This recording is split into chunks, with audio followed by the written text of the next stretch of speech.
إن الحمد لله نحمده ونستعينه ونستغفره ونعوذ بالله من شرور أنفسنا وسيئات أعمالنا من يهده الله فلا مضل له ومن يضلل فلا هادي له أشهد أن لا إله إلا الله وأشهد أن محمدا عبده ورسوله قال الله تعالى يا أيها الذين آمنوا اتقوا الله حق تقاته ولا تموتن إلا وأنتم مسلمون. Wahai segenap orang-orang yang beriman, bertakwalah kalian kepada Allah, takutlah kalian kepada Allah dengan sebenar-benarnya takwa, dengan sejujur-jujurnya takut, dan janganlah kalian wafat kecuali dalam keadaan Islam, tunduk dan patuh kepada Allah. Amma ba'd, fa inna asdaqal hadithi kitabullah wa khairal huda huda Muhammadin sallallahu alaihi wasallam wa syarral umuri muhdatsatuha wa kullu muhdatsatin bid'ah wa kullu bid'atin dhalalah wa kullu dhalalatin finnar. Amma ba'd, ma'asyiral muslimin, para jamaah salat Jumat rahimani wa rahimakumullah. Allah Subhanahu wa taala telah memberikan kepada kita perintah agar kita bisa menjadi orang-orang yang selamat dunia dan akhirat. Perintah tersebut atau di antara perintah tersebut adalah untuk menjadikan adanya orang-orang sebagai contoh dan panutan dalam kehidupan kita. Sebagaimana yang Allah Subhanahu wa taala sabdakan atau firmankan di dalam Al-Qur'an di banyak ayat. Allah Subhanahu wa taala mau bahwa umat Nabi Muhammad sallallahu alaihi wasallam menjadikan para sahabat Nabi Muhammad sallallahu alaihi wasallam sebagai panutan bagi mereka. Allah Subhanahu wa taala berfirman pada surat At-Taubah di ayat yang ke-100. Kata Allah, "Was-sabiqunal awwalun minal muhajirin wal ansar walladzina tabauhum biihsan radhiyallahu anhum wa radu anhu wa a'adda lahum jannatin tajri tahtaha al-anhar khalidina fiha abada dzalikal fawzul azim." Kata Allah, dan orang-orang yang pertama kali masuk Islam dari golongan orang-orang muhajirin dan orang-orang ansar serta orang-orang yang mengikuti mereka, Allah ridha terhadap mereka, mereka pun ridha terhadap Allah. Allah siapkan bagi mereka surga yang mengalir di bawahnya sungai-sungai. Mereka akan berada di dalamnya selama-lamanya. Itulah kemenangan yang besar. Juga di dalam ayat yang lain dalam surat Al-Hasyr ayat ke-10, Allah Subhanahu wa taala berfirman, "Walladzina ja'u min ba'dihim yaquluna rabbana ighfir lana wa li ikhwanina alladzina sabaquna bil iman." ولا تجعل في قلوبنا غلا للذين آمنوا ربنا إنك رؤوف رحيم. Dan orang-orang yang datang setelah para sahabat, mereka meminta kepada Allah agar Allah mengampuni mereka dan orang-orang yang beriman sebelum mereka, yakni para sahabat.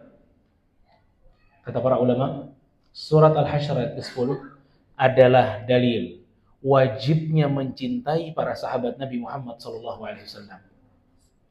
ولا تجعل في قلوبنا غلا للذين آمنوا. Ya Allah, janganlah engkau jadikan di dalam hati kami adanya kedengkian dan kebencian bagi orang-orang yang beriman.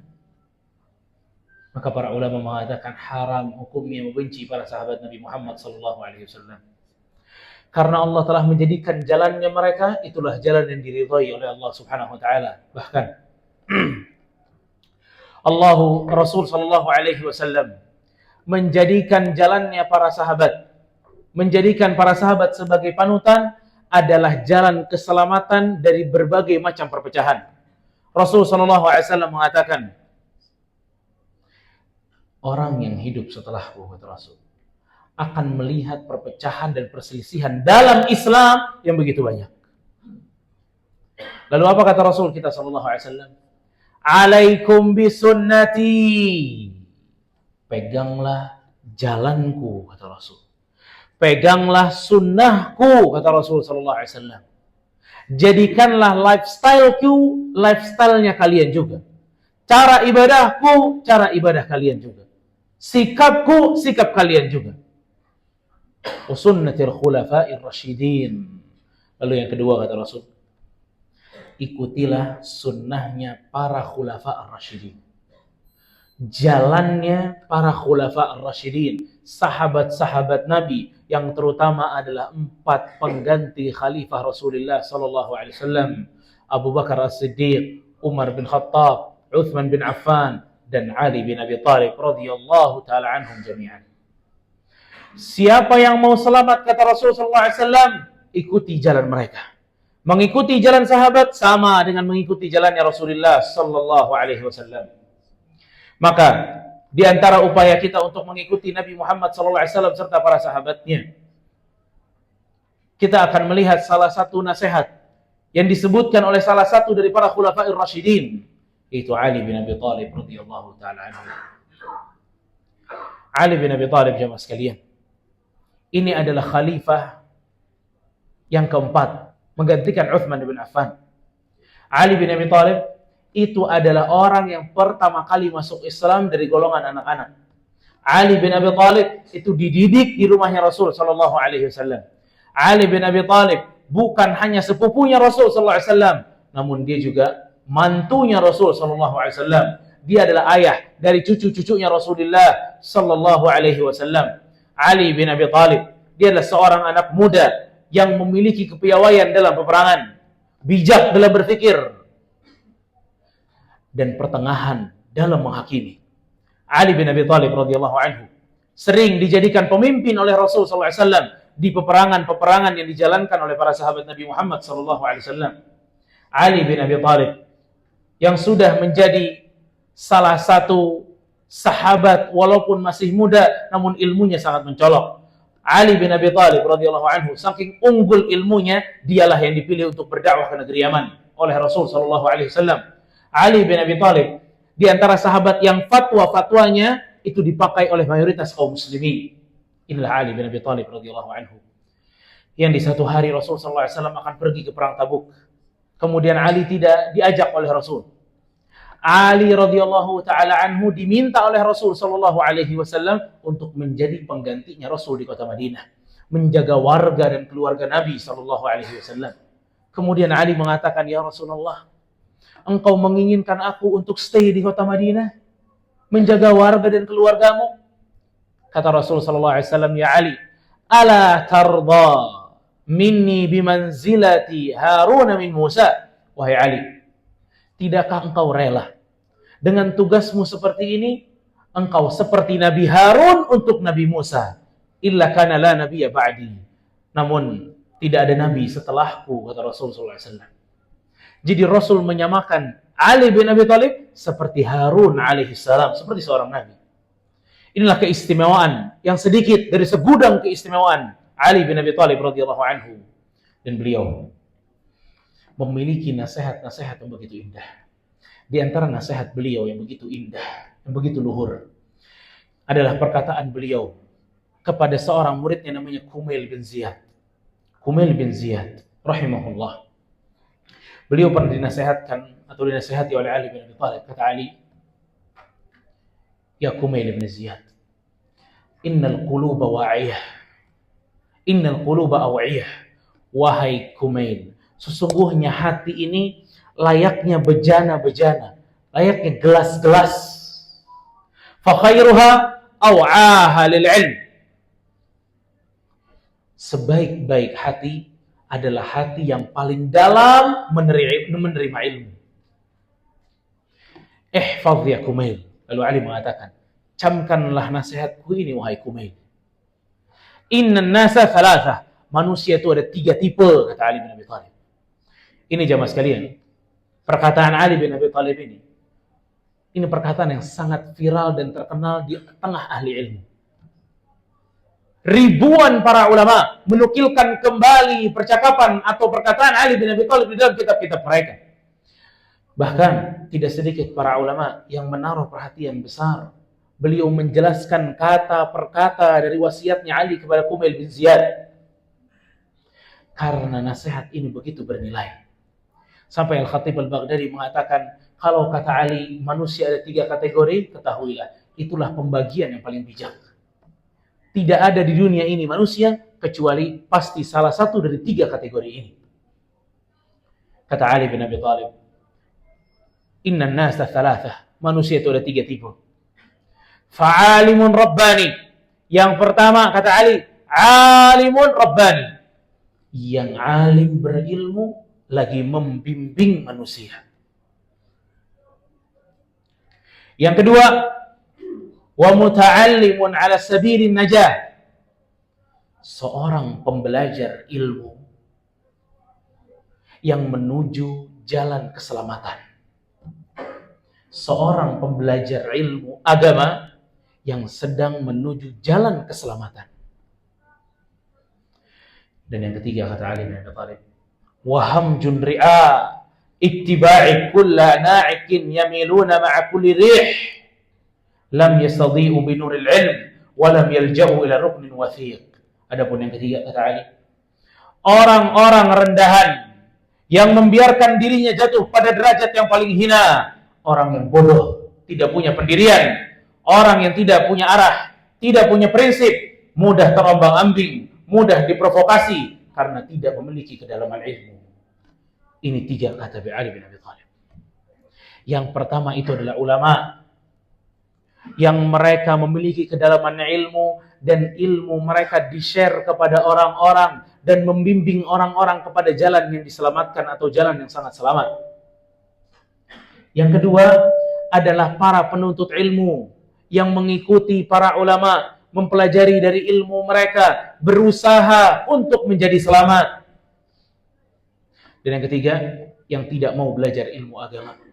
Orang ini akan terombang-ambing sebagaimana pohon terombang-ambing dengan angin dari barat dan timur. Tidak punya prinsip. Jika seseorang mengatakan A dan followersnya banyak, dia ikut. Jika orang mengatakan B dan pengikutnya banyak, dia ikut. Tidak memiliki prinsip. Inilah orang bodoh yang terombang-ambing. Dan kata Ali bin Abi Thalib radhiyallahu anhu, kalau Anda tidak bisa jadi ulama, maka minimal jadilah pembelajar ilmu agama. Karena kalau tidak jadi ulama, tidak juga jadi pembelajar, maka tidak ada pilihan kecuali menjadi orang yang ketiga, orang yang bodoh, tidak punya arah, gampang terprovokasi dan tidak punya pendirian. Apalagi menjadi orang tipe yang ketiga di zaman sekarang, yang tambah mudah seseorang itu terprovokasi, barometer yang tertukar, seorang yang dia anggap alim padahal tidak memiliki ilmu sama sekali, seorang yang dianggap dia bijak padahal tidak ada kebijaksanaan. Apalagi di zaman sekarang yang semuanya tertukar dan terbalik, penilaian orang kerap salah. Bahkan Rasulullah SAW sampai mengatakan dalam sebuah hadis, kata Rasulullah SAW, sayati 'alan nas sanawatin khadda'at, akan datang kepada manusia tahun-tahun penipuan. Yusaddaqu fiha al-kadhib, orang yang pendusta justru dianggap jujur. Wa yukadzibu fiha as-shadiq, orang yang jujur justru dianggap pembohong. Wa yu'taman fiha al-kha'in, orang yang berkhianat justru diberi amanah. Wa yakhulu fiha al-amin, dan orang yang amanah justru tidak diberikan amanah. Wa yuntaqu fiha ar-ruwaybidah, dan di hari itu banyaknya ruwaybidah. Kemudian para sahabat bertanya, apa itu ruwaybidah ya Rasulullah? Kata Rasulullah SAW, ar-rajulu tafih yatakallam fi amril ammah, orang-orang bodoh tapi kerap berbicara dalam perkara-perkara besar. Kalau zamannya sudah seperti ini, maka akan lebih sulit lagi untuk orang-orang yang tidak punya ilmu bertahan dalam kebenaran, bertahan dalam kebaikan. Sulit, karena dia akan memiliki barometer yang salah. Maka jamaah sekalian rahimakumullah, ilmu agama adalah jalan selamat bagi kita dunia dan akhirat. Barakallahu li wa lakum fil Qur'anil azim wa nafa'ani bima fihi minal ayati wadh-dhikril hakim. Aqulu qawli hadha wa astaghfirullahu li wa lakum.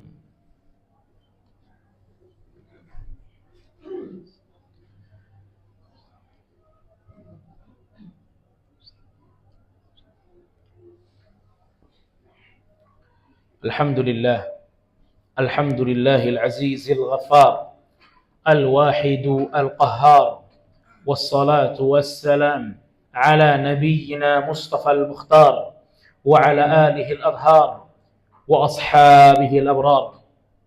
Amma ba'd. Jamaah kaum muslimin rahimani wa rahimakumullah. Kalau tadi di khutbah yang pertama Ali bin Abi Thalib memberikan kepada kita wasiat yang begitu luhur tentang akan pentingnya ilmu dan bahayanya hidup tanpa bimbingan ilmu. Adapun pada khutbah ini kita akan melanjutkan penutupan nasihat Ali bin Abi Thalib kepada Kumail bin Ziyad.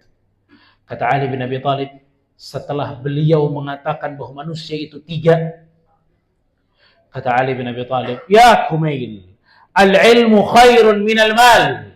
Wahai Kumail, ilmu itu lebih baik daripada harta. Al-ilmu yahrusuk wa anta tahrisul mal. Ilmu itu menjagamu, sedangkan harta engkau yang harus menjaganya.